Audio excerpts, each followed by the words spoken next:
À quelques heures du référendum, les commentateurs politiques vous le confirmeront, l'analyse des chiffres est un exercice difficile. Dans le football, c'est pareil. Le FC Metz, par exemple, affiche des données chiffrées plutôt paradoxales. Plus mauvaise attaque avec Strasbourg, la lanterne rouge, meilleure défense.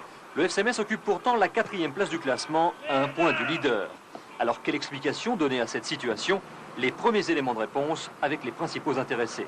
L'essentiel, c'est de marquer un but de plus que l'adversaire, de gagner les matchs. Là, pour l'instant, c'est ce qu'on fait et le reste, c'est du baratin. Les véritables statistiques, c'est le classement, c'est les points. Le reste, c'est bien pour les journalistes, c'est bien pour les pseudo-spécialistes du foot. Mais nous, sur le terrain, c'est la victoire et les points au classement qui comptent. C'est pas facile de gagner 3 fois sans prendre de but. Quoi qu'en disent certains qui font toujours un peu la fine bouche, en particulier dans la région parisienne. Personne n'a jamais été récompensé pour avoir eu la meilleure attaque en fin de saison. Il n'y a pas de challenge, il n'y a rien. Donc moi, ça m'importe peu. Le plus important, c'est de gagner. C'est ce qui se passe. On revient quelques années en arrière, Catenaccio en Italie, où on mène 1-0, on gagne 1-0, on ramène 3 points, c'est le plus important. Vu de Metz, il n'y a donc aucun paradoxe, c'est clair et sans décodeur. Allier la meilleure défense à la plus mauvaise attaque, ça ne pose aucun problème, le contraire serait plus inquiétant.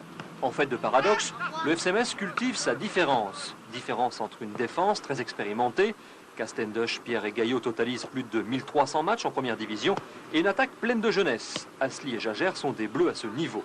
Et puisqu'il est question de différence, ces deux-là ne sont pas mal non plus. À 1m91, 93 kg pour Asli, 1m72, 69 kg pour Jagère. Deux gabarits différents, mais rien de paradoxal. On est assez complémentaires, lui il est grand, costaud, il porte sur la défense, moi je suis petit, vif, donc c'est vrai que c'est la complémentarité. Sur un point, les chiffres sont incontestables. La grande force de Metz réside dans sa stabilité. Alors pourquoi un tel début de championnat après une dernière saison laborieuse? Simplement parce que cette fois, la pièce retombe souvent du bon côté, du moins celui des Messins.